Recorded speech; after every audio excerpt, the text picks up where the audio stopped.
मागेल त्याला सौर कृषी पंप योजनेच्या नावाखाली अचलपूर तालुक्यातील धामणगाव गढी येथील एका अल्पभूधारक महिला शेतकऱ्याची प्रशासकीय स्तरावर मोठी फरफट होत असल्याचे समोर आले आहे।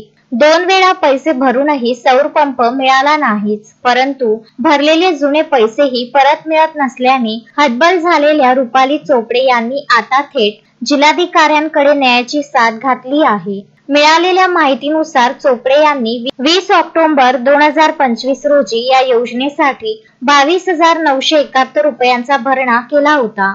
मात्र तांत्रिक त्रुटींचे कारण देत संबंधित विभागाने त्यांना पुन्हा अर्ज करण्यास सांगितले आणि जुने पैसे लवकरच परत करू असे आश्वासन दिले। अधिकाऱ्यांच्या शब्दावर विश्वास ठेवून त्यांनी दुसऱ्यांदा अर्ज करून पुन्हा पैसे भरले। नवीन अर्ज करूनही अद्याप त्यांना सौर पंपाचा लाभ मिळालेला नाही। जुने पैसे परत मिळवण्यासाठी त्यांनी 23 जानेवारी 2026 रोजी प्रशासनाकडे रीतसर अर्ज केला होता। मात्र महिना उलटूनही पैसे खात्यात जमा झाले नाही। या संदर्भात संबंधित विभागाच्या अधिकाऱ्यांशी संपर्क साधण्याचा प्रयत्न केला असता त्यांच्याकडून कोणताही प्रतिसाद मिळत नसल्याचे तक्रारीत म्हटले आहे। या संपूर्ण प्रकारामुळे मानसिक आणि आर्थिक कोंडीत सापडलेल्या महिला शेतकऱ्याने आता थेट मुख्यमंत्री, उपमुख्यमंत्री आणि जिल्हाधिकारी यांच्याकडे दाद मागितली आहे। कामात कसूर करणाऱ्या आणि शेतकऱ्यांची दिशाभूल करणाऱ्या संबंधित अधिकाऱ्यांवर तात्काळ निलंबनाची कारवाई करावी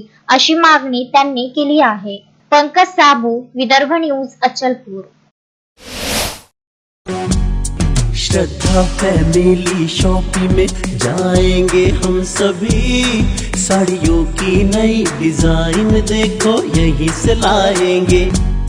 श्रद्धा फैमिली शॉपिंग में जाएंगे हम सभी, लेडीज जेंट्स बच्चों की हर फैशन लाएंगे सभी।